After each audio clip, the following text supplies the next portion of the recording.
Donc, d'abord, il y a un manque effectivement de compréhension de l'environnement. On va le voir sur des situations statiques et on imaginera que c'est encore plus dur dans une situation en mouvement. Si déjà sur une image, vous avez du mal à déterminer qu'est-ce qui se passe vraiment alors que c'est figé, on imagine à quel point dans un environnement qui bouge tout le temps, puisque notre environnement n'est pas du 2D, n'est pas figé, c'est du 3D, ça bouge, à quel point c'est compliqué.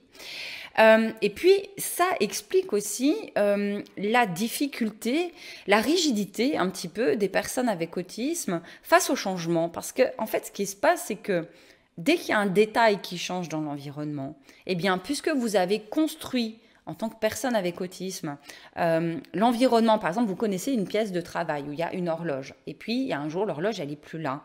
Mais vous, cette pièce de travail, vous l'avez construite détail par détail pour y faire un ensemble. Et ça vous a pris beaucoup de temps. Et puis là, il y a un détail qui change. Et bien, en fait, il faut tout reconstruire. Et comme je vous disais, hein, c'est en lien avec la perception fragmentée, perception différée aussi, qu'on verra dans les aspects sensoriels. Donc, cette cohérence centrale explique une mauvaise interprétation des situations, explique aussi des difficultés à la flexibilité et des rigidités. Et puis, il y a aussi ce point important, effectivement, de filtrer les informations de l'environnement, savoir quelles sont celles qui sont importantes, quelles sont celles qui ne le sont pas, et puis est-ce que surtout je les vois toutes aussi, ces informations de l'environnement.